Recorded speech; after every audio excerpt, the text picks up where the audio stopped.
လူပြိုလေးတွေရဲ့စီးနဲ့ပြုတ်ထားတဲ့ကြက်ဥ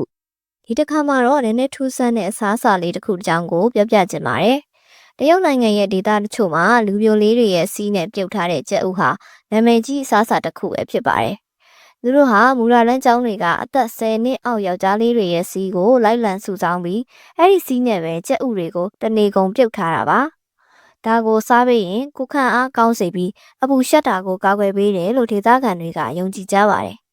အရသာကတော့အလွန်ငံတဲ့အရသာမျိုးရှိတယ်လို့ဆိုကြပါတယ်။ဆေးဘက်ဝင်နေဆိုပေမဲ့စားရဲဖို့အတွက်ဆိုရင်တော့တော်တော်လေးတတိရှိမှပဲဖြစ်မှာပါ။နံပါတ်5လူစားထိုးတရက်ခန့်စနစ်